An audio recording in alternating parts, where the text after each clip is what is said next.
Welcome to the Naina Redhu experience. Hey, what's up? This is the 39th episode of my podcast. I wanted to talk about something that happened with me recently. It's related to photography. I had somebody introduce me to a prospective client who they're an international organization. It's an international brand, and they have been in India for a while. They wanted someone to photograph an event of theirs, and this friend of mine, who's obviously a senior in the industry, they introduced me to them, and I got an email from the prospective client saying, "Hey, it's nice to meet you, nice to meet you on email because it was all on email, and we would like to see your work, and we would like to understand your ethos and see what we can do together in the future, etc." Reading their email, I was really excited because this is a brand that I wanted to work with. It would look really good on my portfolio. So I was very excited that they wanted to see my work and they wanted to understand my ethos. Most Indian clients don't write stuff like that. All they want to know is, how much do you charge? That's it. That's been my experience. And I do mean most. Obviously, I don't mean all, because I have the clients that I work with are not like that.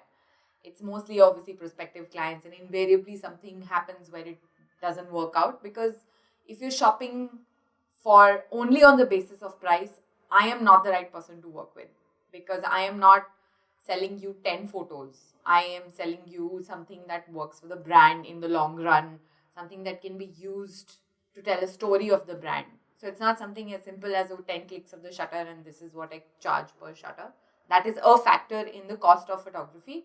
But the other costs include things like there is a creative fee, there is a daily fee, there is a cost of time, things like that. So when this person wrote saying, we want to understand your ethos, we want to see your work, I was like, yes, finally I can show my work to these people and they'll be so goddamn impressed, and I'll be the only photographer they'll work with in India. And I was super excited. And then they wrote me an email saying that our intern will call you tomorrow at whatever time. And I was like, okay, I'm nothing against interns, but what was all that talk about, that you wanted to get to know me better, etc. I said, fine, whatever. If it's the intern, it's the intern. I got to get the work done, so I got to get the work done. It doesn't matter who I'm speaking with.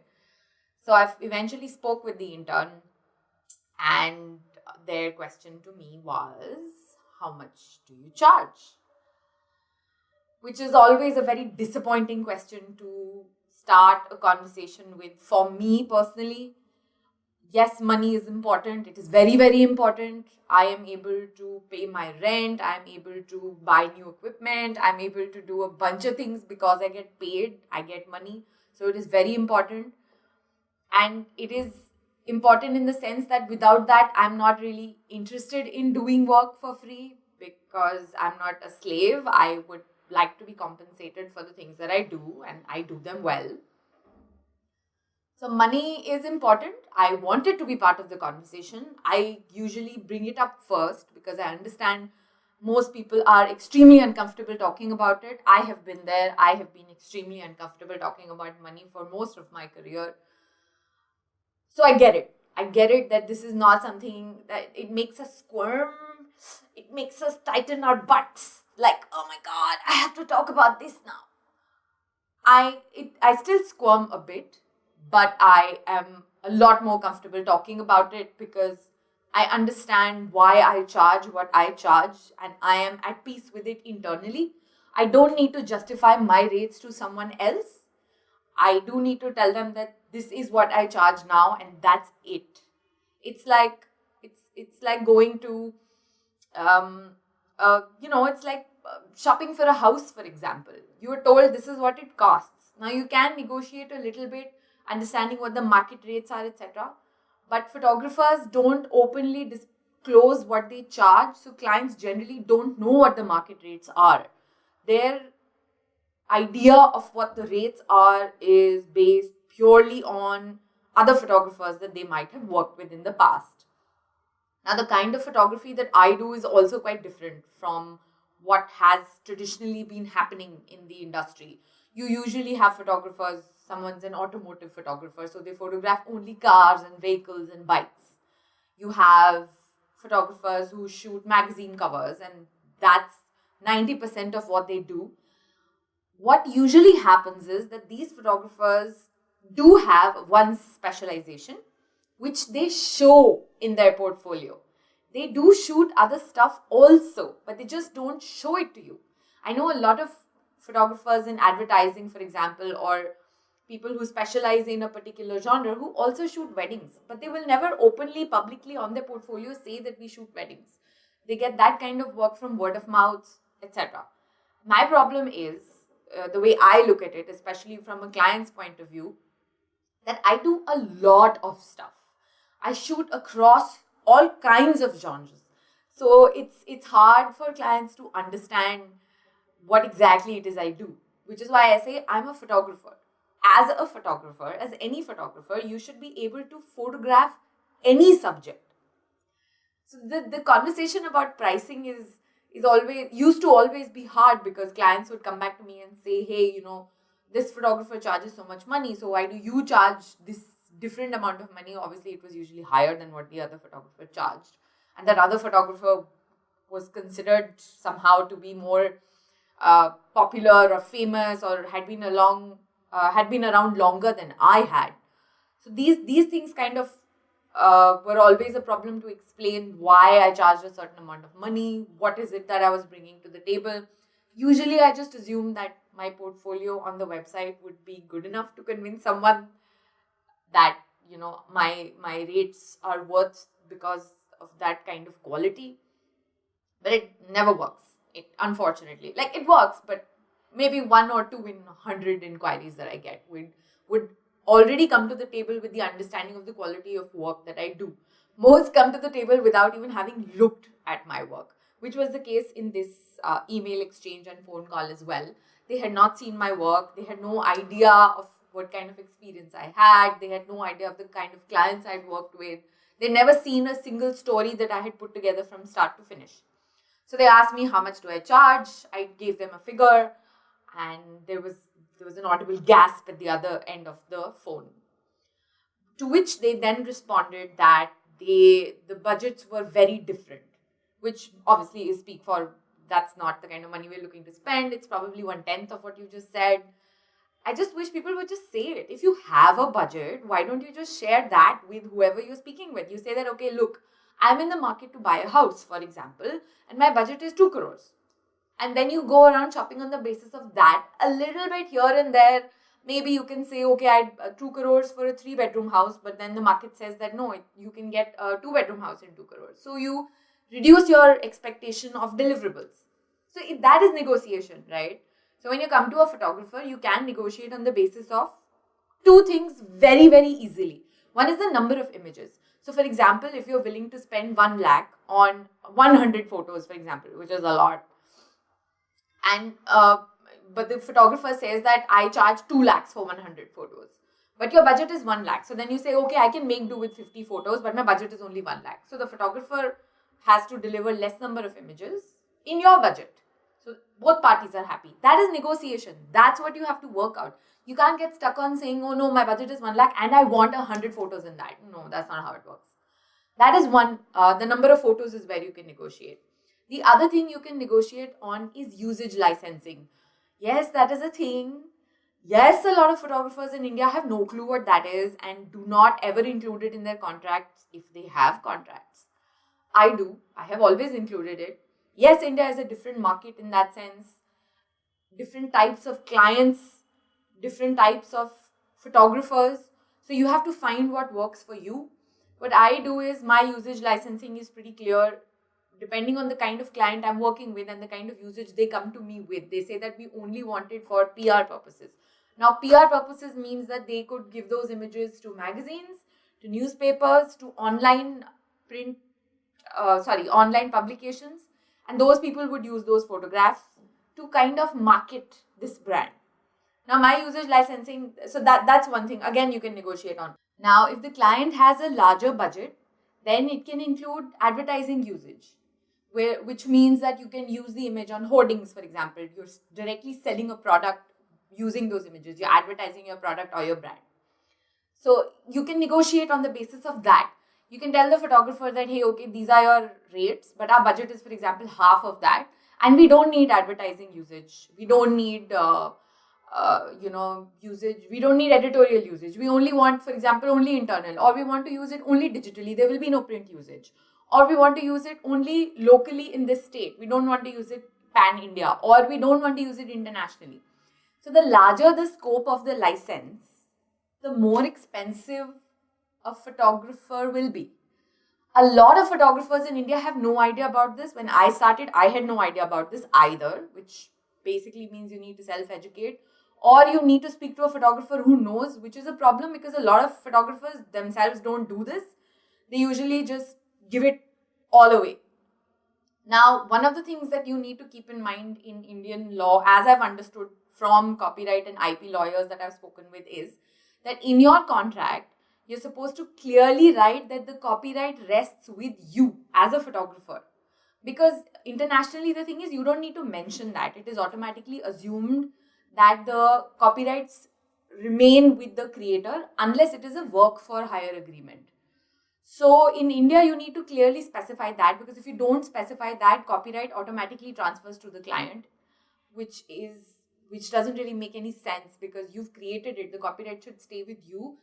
And that is how you exercise licensing, usage, control. So if you say that this is a license that I'm giving to you for a year, now after a year, if the client wants to continue to use those images, you can say that you need to repurchase the license because the copyright rests with you.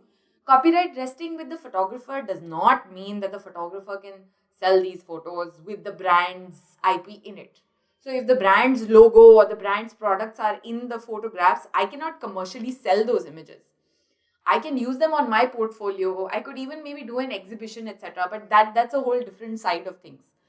So just a client, prospective client asking you on the phone immediately, how much do you charge, is a bit of a difficult thing to answer if you look at all these factors. Over a period of time, I have realized that it doesn't matter. If they don't get it, they don't get it. You can't really educate someone over a 5-minute phone call. So I usually just tell them a standard rate, which by now I think all my friends in the PR and brands, etc., kind of know how much I charge. So when the client comes back to me saying that our budget is actually 1/10 of this, and then they compare me to a very old press photographer who's been around in Delhi and works with a lot of clients to photograph their events, etc., my first instinct is to go, just what the fuck do they think they're doing? Are they really comparing me to this guy? Are they really comparing my work to this guy's work?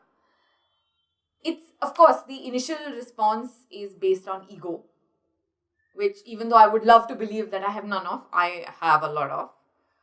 So my initial response was, oh my God, did they just say that? How can they say that person charges 1/10? Was it 1/10? 1/10 of, not 1/10 actually, it was less than 1/10 of what I charge.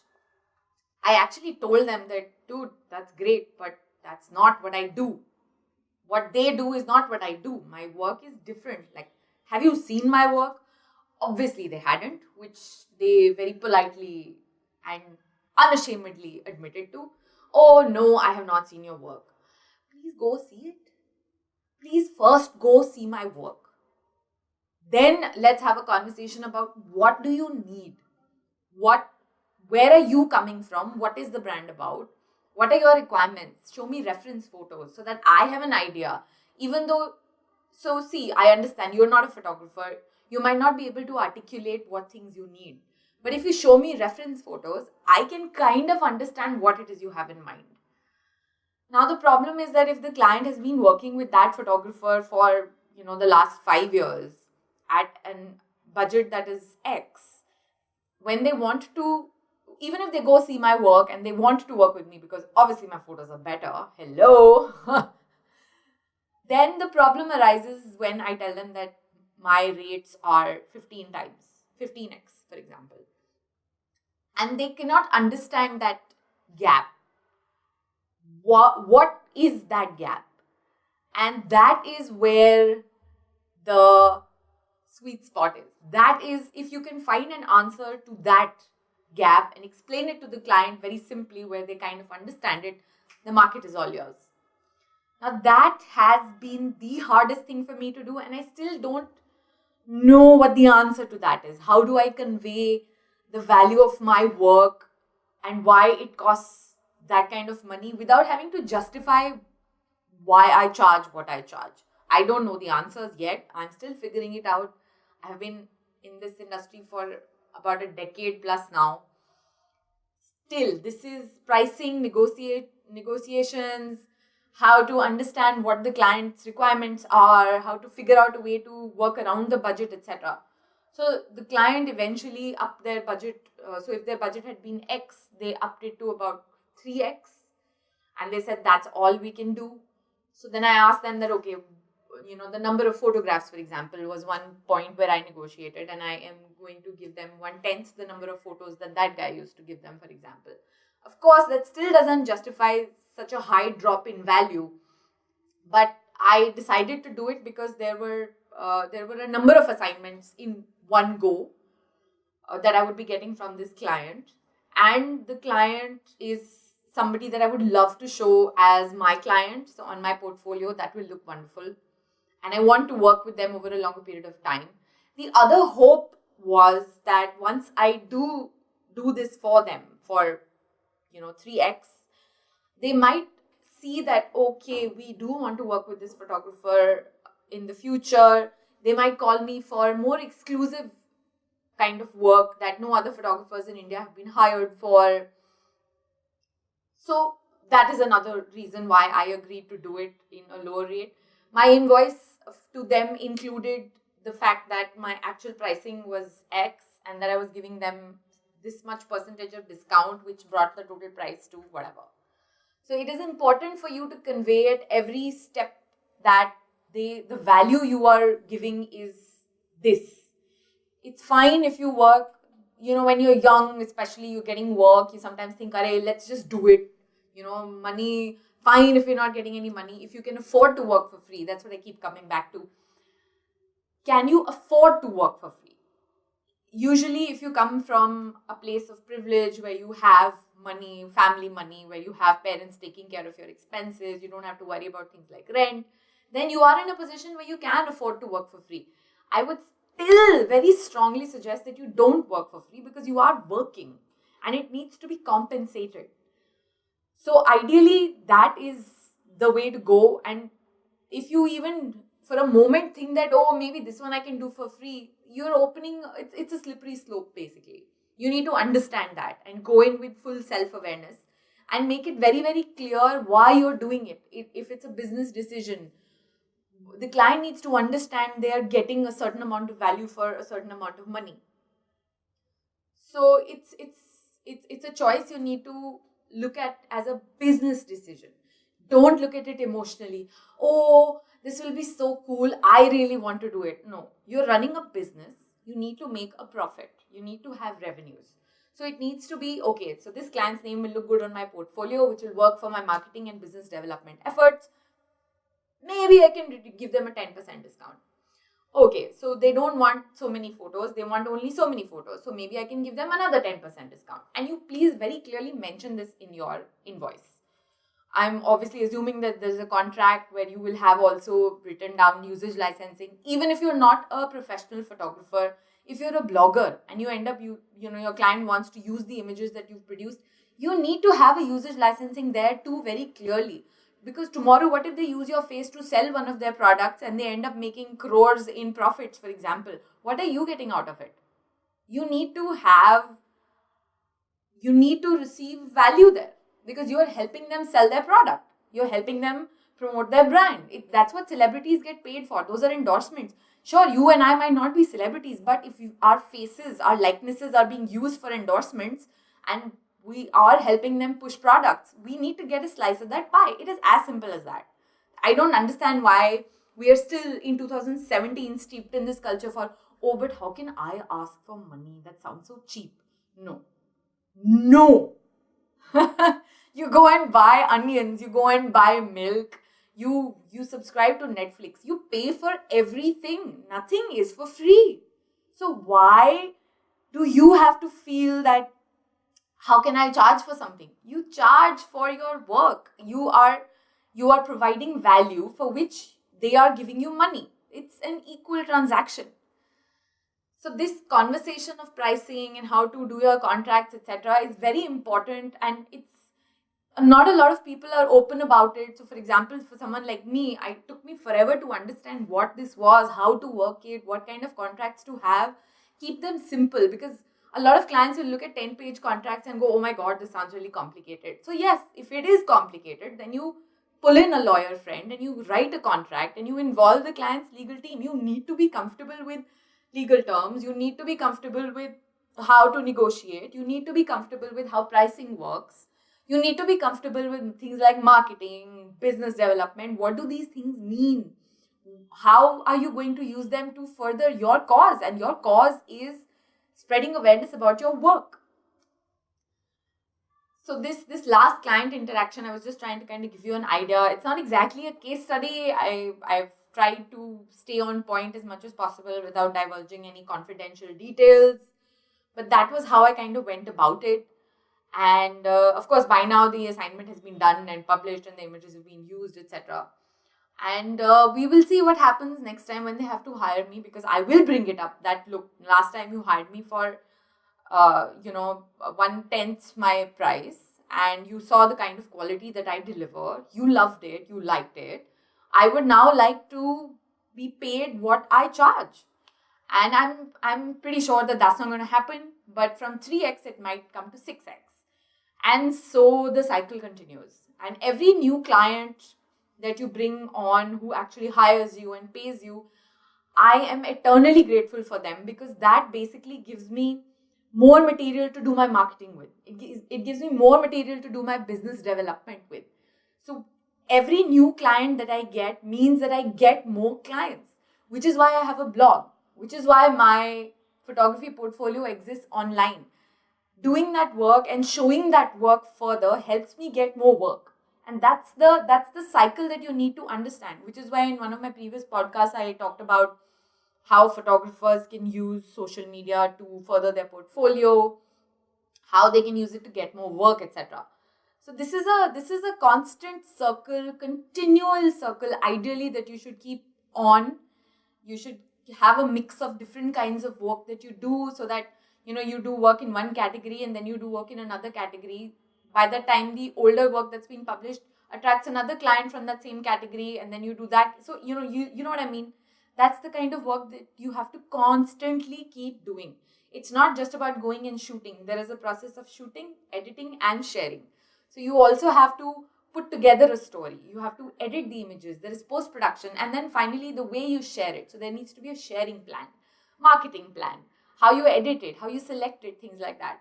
Now, one of the things I forgot to mention was that this client also said that this other photographer that they work with, who's a press photographer, they have huge trouble working with them, because they end up giving them thousands of photos after an event which are not edited in any way, shape, or form. They are not color corrected. They are not captioned. It's just a huge dump of images. So that is another area where you can negotiate, especially with a client who has never worked with a photographer like me or you, for example. You can say that, look, I will give you 20 photos with full post-production, in the sense that the images can be directly used in a magazine or in print. And I will also curate a story from start to finish. It won't be a whole dump of thousands of photos. These 30 images or 20 images will very concisely tell the story of your event, of your brand's event, which is where the value is. It's a slow process, especially of educating clients who don't understand how this works, especially if the client belongs to the old guard. Younger people, if they have interacted with other people like me, they kind of have an idea. So they are more open to understanding your point of view. The old guard is generally quite stuck where they are, and unless they actually leave, things are not really going to change. So I would maybe another 5-10 years where I can probably completely stop bitching about the professionalism in the Indian industry. So yeah, that was one story that I wanted to talk about photography and contracts and how the assignment kind of panned out and what I ended up doing, how I priced it, how I negotiated. Although I didn't really have much choice here, I didn't really negotiate. I really wanted to do the project, and I was okay with the lesser number of images that I was delivering.